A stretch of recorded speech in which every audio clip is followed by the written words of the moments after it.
কাসির ইবনে কায়েস বলেন, কুনতু জালিসান মা আবি দারদাই ফি মসজিদে দামাস্কিন। আমি কাসির ইবনে কায়েস, আমি বসেছিলাম আবু দারদার পাশে, বিশিষ্ট সাহাবী আবু দারদার পাশে, সিরিয়ার দেমাস্কের মসজিদে। সিরিয়ার শহর হচ্ছে দেমাস্ক। দেমাস্কের মসজিদে আমি কাসির ইবনে কায়েস বসে আছি, আবু দারদার পাশে বসে আছি আমি। এই যে জারাজুলুন, হঠাৎ একটা লোক আসলো, এসে বলছে, জিতুকা মিন মাদিনাতির রাসূল বালাগানি আন্নাকা তুহাদ্দিসুহু আন রাসূলিল্লাহি সাল্লাল্লাহু আলাইহি ওয়াসাল্লাম ওয়া মা জিতু লিহাজাতিন। শুনেন আবু দারদা, শুনেন, আমি এসেছি রাসূলের মাদিনা থেকে একটা হাদিসের জন্য। শুনেছি আপনি সে হাদিসটা বর্ণনা করছেন। শুনেন, আমি শুধু হাদিসটার জন্য এসেছি, আর কোনো প্রয়োজনে আসিনি। আমি এসেছি রাসূলের মদিনা থেকে সিরিয়া 3 মাসের পথ। 1.5 মাস লাগবে যেতে, আর 1.5 মাস লাগবে আসতে। কতদিনের পথ? 3 মাসের পথ। কি শিখার জন্য বের হয়েছে? একটা হাদিস, একটা। যে বুখারী আপনার বাড়িতে আছে 5 পয়সা দাম নেই, যে মুসলিম আপনার বাড়িতে আছে 5 পয়সা দাম নেই, যে আবু দাউদ আপনার বাড়িতে আছে 5 পয়সা দাম নেই, যে কোরআন আপনার বাড়িতে আছে লিখে ছাপানো আছে অনুবাদ সহকারে 5 পয়সা দাম নেই। বলেন এদের কি হবে? শোনেন, আল্লাহ রাসূল কবরের শাস্তি বলতে গিয়ে আপনাকে একটা বাক্য শিখিয়েছি।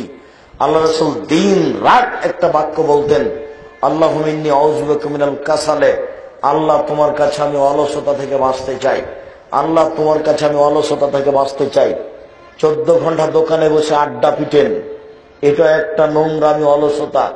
বাসাতে যাওয়ার সাথে সাথে টিভি খোলেন, এটা একটা নোংরামি অলসতা। এরপরে 1 লাইন খুলে একটু পড়ার ইচ্ছা হয় না, এটা নোংরামি অলসতা। অলসতাই মানুষকে ধ্বংস করে। এই জন্য অলসতা থেকে দিন রাত পরিত্রাণ চাইতে হয়। একটা হাদিস পড়ার সুযোগ হয় না কেন?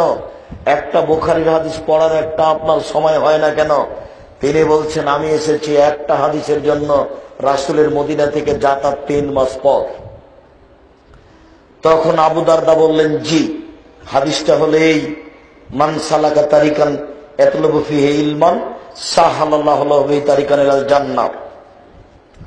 কেউ যদি বিদ্যা অর্জনের জন্য বের হয়ে যায়, তাহলে আল্লাহ তাকে জান্নাতের পথে নিয়ে যান, সে জান্নাতে যাবে।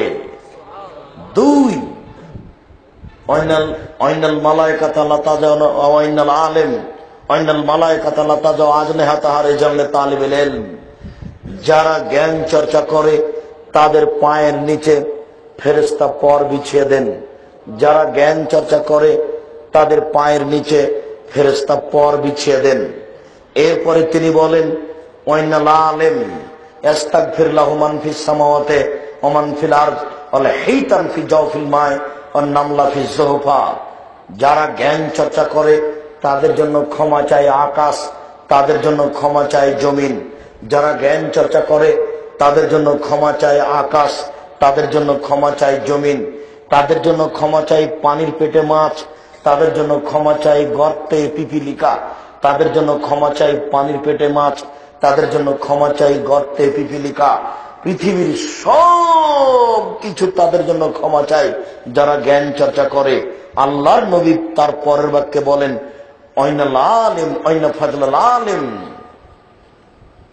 আলেমের মর্যাদা হচ্ছে লাইলাতুল বাদরে কাল কামার, লাইলাতুল বাদর আলা সাইরিল কাওয়াকিব। 15 দিনের চন্দ্র যেমন তারকার মাঝে, 15 দিনের চন্দ্র যেমন তারকার মাঝে, আলেম জ্ঞান চর্চাকারীর মর্যাদা তেমন সাধারণের মাঝে।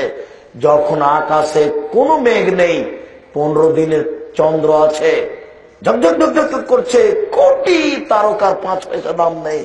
15 দিনের চন্দ্র যেমন তারকার মাঝে, যারা জ্ঞান চর্চা করে তারা হচ্ছে সমাজের মাঝে। যারা জ্ঞান চর্চা করে তারা হলো 15 দিনের চন্দ্র, আর বাকি মানুষগুলি হচ্ছে তারকা। রাসূল সাল্লাল্লাহু আলাইহি সাল্লাম বলেন, যারা জ্ঞান চর্চা করে তাদের মর্যাদা ওই লোক আমার মতো, ওই লোকের সাথে। যারা জ্ঞান চর্চা করে তাদের মর্যাদা আমার সাথে, ওই লোকের সাথে। যেমন মুচি মেথরের মর্যাদা আর আমার মর্যাদা। যেমন ভ্যান চালক, দিন মজুরের মর্যাদা, আমার মর্যাদা, আমার এবং সাধারণ মানুষের মর্যাদার তফাৎ যেমন, যারা জ্ঞান চর্চা করে তাদের মর্যাদা তেমন সাধারণ মানুষের চেয়ে। কি দিয়ে বুঝায় আপনাকে বিদ্যা চর্চা কি জিনিস?